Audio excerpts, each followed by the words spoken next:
Welcome to the podcast with Dumb, Dumber, and Dumbest. I'm Dumber, and we have Dumb Piper. Hi. And Dumbest Alex. Hi. And we're going to be reading petty revenge stories on Reddit because I regret not getting enough petty revenge in my life.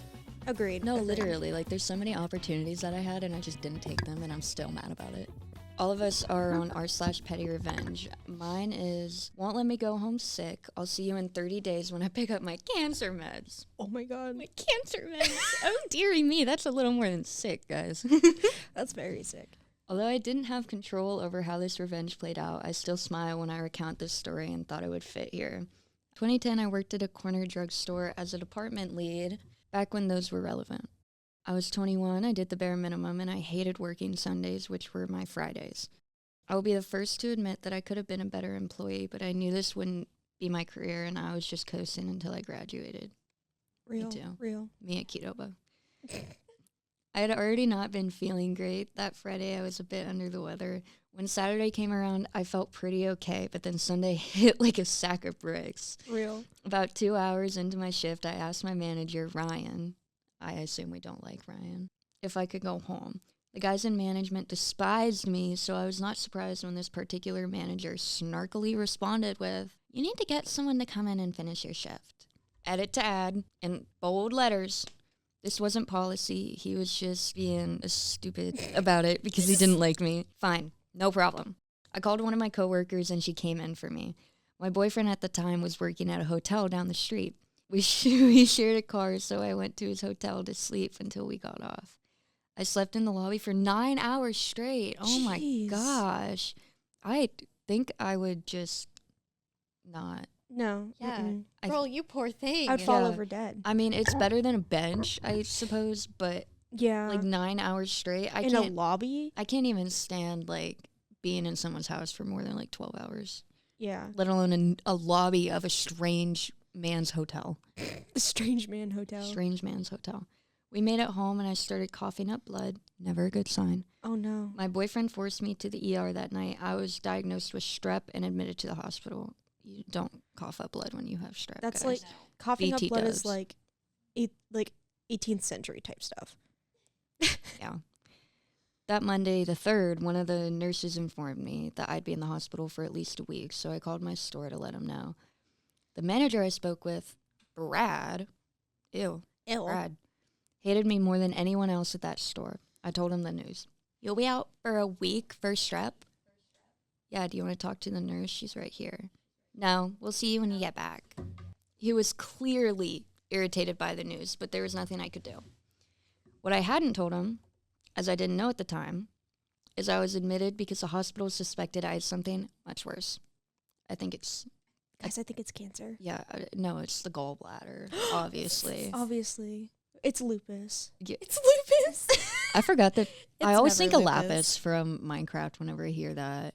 That's just the image that pops into my head. I just see blue. Blue. Abadi abada, you know? It's Abadi lupus abada. lazuli. Yeah. I always forget that it has more to the name. Lupus lazuli. Lupus lazuli, yeah, exactly. That's what I named my OC. No. You just the face Lupus, you get killed. over here. Lupus. I was visited by a doctor on Monday who explained he'd like to perform a bone marrow biopsy. Howie, does that hurt? They scrape your bone. They put a needle down in your body and they scrape part of your bone while you're awake. Guys, my bones are getting squishy. Not squishy. I had no idea what that was or why he'd want to do one except that my blood counts looked weird. I had the procedure done and continued recovering from strep. Tuesday, May 4th comes and the doctor from the day before pays me another visit. Twinkies, which is part of the Redditor's username. Yeah. Twinkies, we got the results of your B&B back. You have an aggressive form of leukemia that requires immediate treatment. We'll be sending you to a hospital in Big City to start chemo tonight. My world was turned upside down. I called my best friends, all of whom I work with, and invited them to the hospital to share the news. I shouldn't be laughing at that. One of my friends had a shift that afternoon and broke the news to the store. I spent 28 arduous days in the hospital fighting for my life.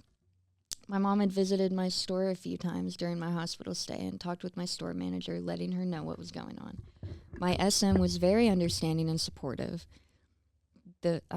Store manager. The store manager. The other managers never said a word to me, my mom, or my friends about the situation. When I finally got out of the hospital, I went to my old store to pick up my maintenance cancer meds. As I made my way back towards pharmacy, bruised, bald, with a bright purple PICC line sticking out of my arm, I turned down aisle 10, and who do I see? Ryan, stocking vitamins. Ryan. Hi, Ryan, I gleefully shouted. The look on his face was priceless. Oh my God, Twinkies, are you okay? How are you feeling? I'm great now, thank you. It's a good thing I left early that Sunday and ended up in the hospital, so they found the cancer. The whole situation was absolutely delicious. Despite everything I went through, the feeling of complete vindication when they had to face my cancer-ridden self was incredible. I never ended up going back to work there. I had to file disability because the next 5 months of my life were week-long hospital stays, followed by constant transfusions, checkups, and even a case of sepsis that almost killed me. Sepsis is so Jesus. deadly. I'm so scared of it. Sepsis is awful. Yeah. But I still remember Ryan's face, and it brings a smile to mine. Brings a smile to your poor little cancer I face. just obviously I don't want cancer. I'm gonna preface that. I don't wish to have cancer inside all my of my homies body. hate cancer. All my homies hate cancer, and all my homies hate Brian and that other guy, Brad. But like, if I was super sick and one of my teachers, like Miss, like if she tried to say some stupid stuff to me, I would start screaming. Ain't no way I'm gonna spend 2 weeks in the hospital. They scraped my squishy bones. And she's trying to tell me that there's no excuse that I don't have my work done. And I can't go to the bathroom because there's 3 people in there. Like, I need to piddle. Thank you very much. I need to make the Wicked Wiz of the West. That's what I'm saying. My tummy's upset. I have cancer. And lupus. No, literally. I have lupus lazuli. Let me out. Guys, my name is Lupus Lazuli. Okay, Dumber, it's your turn. Come on, Dumber. All right. My event manager harasses all of her teammates. I humiliated her when she was on stage. Ooh. It sounds beautiful. I work as a light technician in the theater of a vacation resort, like the Club Med. For those who already worked in this kind of workplace, you know how the HR is always messed up. But I liked my job. I'm a passionate light technician with a lot of responsibilities in the theater. I've even programmed all of my shows in the theater to be automated.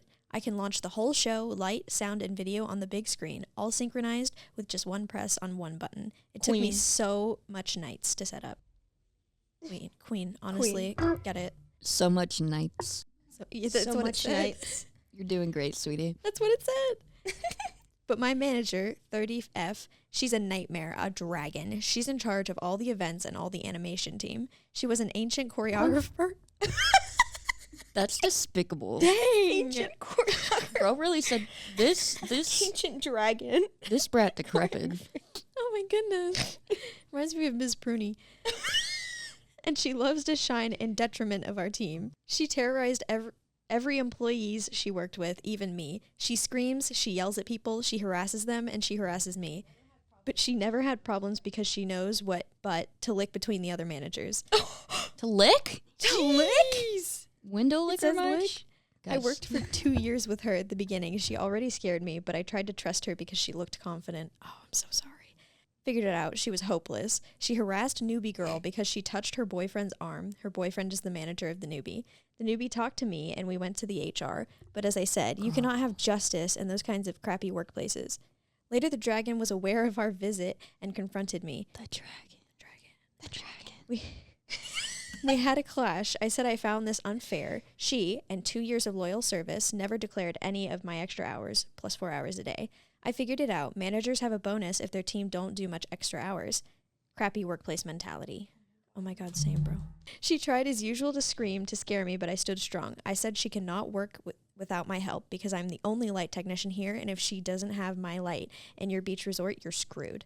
So guess what she did? She fired me. Yep, she preferred to squeeze out an essential element of her team than assuming her selfish behavior. She engaged a new technician who got minus 10% of my knowledge, and she even asked me to teach him during my last week. Oh, girl, I would teach him all the wrong things. Do her so dirty. It would be over. She does not deserve the knowledge. She was screaming at him. Yeah. Oh my Girl, God. scream back. no. Ain't no way. Honestly. Of course I did not. I ignored him for my last week. Yeah. Yeah. During that week, I had the time to think about a revenge. I've mentioned previously about how I've managed and the technical part of the shows. All automated, press one button and everything rolls out. I thought about just deleting all the program and let the new technician struggle for the rest of the season, but no. It's the dragon I wanted to humiliate, and she will be at the top of her shininess. So before leaving the place and went back to my country, I've made a little adjustment to the video of one of the show. See, all the videos are displayed on a large screen at the back of the stage. I've made all my montage myself. The show in question is about Aladdin. I let you imagine, every dancer's on the stage for our last part, all bright and happy. Of course, my manager is in the center playing the Princess Jasmine, so colorful in her costume. The climax is intense. On the big screen, there is a background of a scary night in the desert, and then boom! I replaced it with a video of a guy throwing up on the camera for about 10 seconds. Where did you find this? It's because she was too old to play Jasmine. She was like, oh, why bet she she's- look like that? I bet she's white too. I wasn't here to see it, but Definitely. I had echoes from my ex-coworkers that when it happened, spectators screamed all together, covering the eyes of their children, and the dancers ran away. I would too. Dramatic. The dragon got a lot of trouble, and she cannot blame me because I wasn't part of the team anymore, and because this video wasn't technically the property of the company. She had to assume the entire responsibility for this incident. Oh my God. Girl, that sounds so satisfying, though. Oh my God. No, literally. But also, where did you find this video? Did you throw up on the screen? Did you throw up? He DIY'd it. DIY. Do it yourself. Get a hangover, throw up on the camera. Done. He just got Done. absolutely crunked to celebrate not having to deal with the dragon, and then he was just like, "Wait, guys, let me whip out my camera and record it." He got food poisoning. He was committed to the bit. Yeah, he really went. He went This- to like Empire Buffet and got food poisoning on purpose. Oh my God. It's not like he had work to call off of. No. Dude, I can't believe. I don't know what I would do if my manager screamed at me. I don't know. I'd probably just stare at them until they were done and be like, "Are you done?" Okay. Who's ready for my story? Okay. My dog was the king of petty revenge. Queen, king. So this happened almost 30 years ago now, but I'm still so proud of my pupper. I hate that word. Yeah. Context. I used to run a Dalmatian rescue organization. I took in a dog who was about 3 years old. He had been a bait dog in a pit bull fighting ring in Alabama.